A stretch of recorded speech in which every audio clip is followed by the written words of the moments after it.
तो स्टार्ट करते हैं डे टू में हम सीखने वाले हैं इंट्रोडक्शन टू ई फाइलिंग। हमने पहले लेसन में देखा था डे वन में कि बेसिक ऑफ टैक्सेशन के बारे में हमने थोड़ा थोड़ा जाना था। उसके बाद मैं direct introduction to e filing इसलिए बता रहा हूँ कि आप समझ पाओगे कि ई फाइलिंग क्यों जरूरी है। ई फाइलिंग के थ्रू आप कितना आगे बढ़ सकते हो ये कोर्स में आप ई फाइलिंग सीखने के बाद।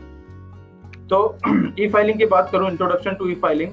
ई फाइलिंग और electric filing is submitting your income tax return online. पहले क्या होता था कि जो भी रिटर्न फाइल होती थी वो पूरी ऑफलाइन मोड में होती थी। आपको जो भी डॉक्यूमेंट आपको किसी कस्टमर से कलेक्ट करने होते थे, उसकी इनकम की डिटेल्स आपको उनसे कलेक्ट करनी होती थी, और सारे डॉक्यूमेंट कलेक्ट करने के बाद आपको मैन्युअली फॉर्म में फिल करना पड़ता था एक एक फॉर्म। मान लो कि यदि कोई फॉर्म 24 पेज का है तो 24 पेज को पूरा बारीकी से पढ़ना पड़ता था।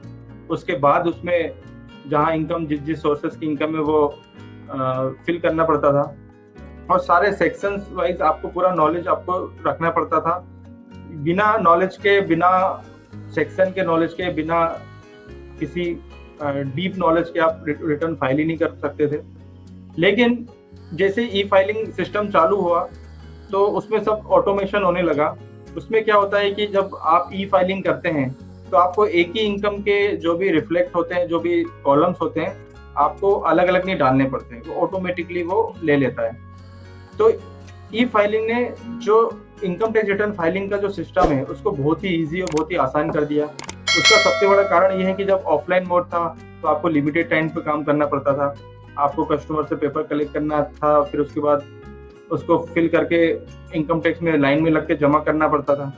और अब जब ऑनलाइन हो गया तो आप 24 घंटे इस काम को कर सकते हो, ऑनलाइन रिटर्न फाइल कर सकते हो। तो e filing, electronic filing is typically available to taxpayer 24/7।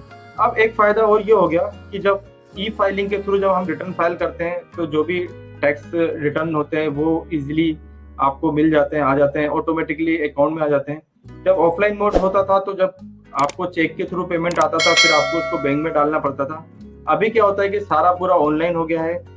जितने भी रिफंड्स होते हैं वो ऑटोमेटिकली आपके बैंक में क्रेडिट हो जाते हैं। When taxpayer file the return online they are immediately notified about error और मिसिंग डेटा। और सबसे बड़ी बात ये है कि ऑफलाइन में जब कोई एरर आता था या फिर कोई हम गलती करते थे तो हमें पता नहीं चलता था। अब ऑनलाइन में क्या होता है कि जब आप ऑनलाइन रिटर्न फाइल करते हैं तो तुरंत आपको इमीडिएटली आपको नोटिफाई कर देता है कि आप ये गलत भर रहे हो या कुछ डेटा मिसिंग कर रहे हो या आपने क्लिक करना भूल गए हो या कुछ छूट गया है, तो आपको डायरेक्टली इंटीमेट कर देता है। तो जैसा कि मैंने बताया कि there are two ways to file your income tax return, offline mode और ऑनलाइन मोड। ऑफलाइन मोड अब तो पूरी तरह से बंद ही हो गया है। पहले ऑफलाइन मोड और ऑनलाइन मोड दोनों होता था कुछ साल पहले तक, लेकिन लास्ट ईयर से पूरा ऑनलाइन ही हो गया है। तो ऑफलाइन मोड तो टोटली बंद हो चुका है और ऑनलाइन मोड पे सभी लोग शिफ्ट हो गए हैं। ऑनलाइन मोड से ही अब सब फाइल करते हैं रिटर्न। अब मैं आपको सीक्वेंस बताऊंगा कि ऑनलाइन रिटर्न फाइल कैसे होती है, क्या क्या पेपर की रिक्वायरमेंट होती है और क्या क्या हमें रिटर्न फाइल करने से पहले हमें चीजों को देखना पड़ता है। तो the steps involving in the filling of an income tax return are calculation of income tax. सबसे पहले हमको क्या है, इनकम टैक्स का कैलकुलेशन करना पड़ता है अकॉर्डिंग टू इनकम। जो भी किसी की यदि सैलरी का रिटर्न फाइल कर रहे हैं तो उसकी सैलरी कितनी साल भर की, और फिर उसका स्लैब जो इनकम टैक्स का जो स्लैब होता है उसके अकॉर्डिंग कैलकुलेशन करना पड़ता है इनकम टैक्स का। तो income tax is calculated on the basis of tax slab, जो कि मैंने भी बताया। Your taxable income is worked out after making relevant deductions.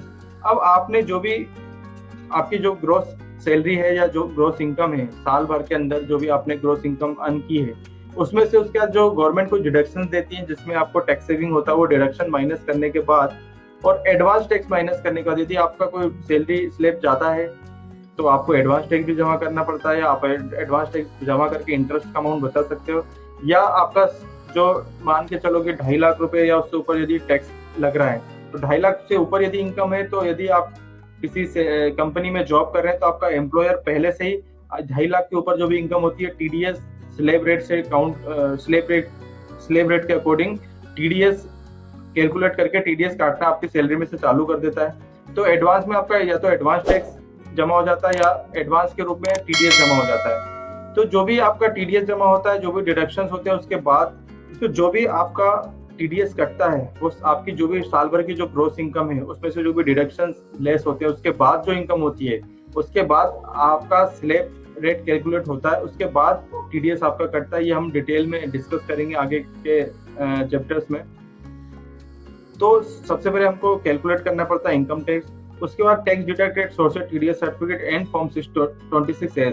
तो 26A क्या होता है फॉर्म, और फॉर्म 16 क्या होता है ये मैं आपको बताता हूँ। कि फॉर्म 16 यदि आप किसी कंपनी में काम कर रहे हैं और आपका 2.5 लाख या उससे ऊपर का पैकेज है और 2.5 लाख रुपए तक के स्लैब में नील टैक्स होता है, कोई टैक्स नहीं भरना पड़ता, तो उस कंडीशन में आपका जो एम्प्लॉयर है आपको फॉर्म 16 जनरेट करके देता है, जिसमें आपका साल भर का जितनी भी आपकी सैलरी की इनकम है वो होती है, सारे डिडक्शंस होते हैं, सारे अलाउंसेस होते हैं, जो भी एम्प्लॉयर आपको अलाउंसेस देता है वो होता है, परक्यूसाइड जो सुविधाएं होती है वो होता है। तो सारा के सारा डिटेल फॉर्म जिसे कह सकते हैं फॉर्म 16 के अंदर कि आपने साल भर में कितना अर्न किया है, कितना डिडक्शन है, क्या क्या बेनिफिट है, सारे के सारे फॉर्म 16 के अंदर आते हैं। तो उसके बाद 26A फॉर्म, 26A फॉर्म वो फॉर्म होता है जिसमें कि इंफॉर्मेशन होती है रिलेटिंग टू टीडीएस।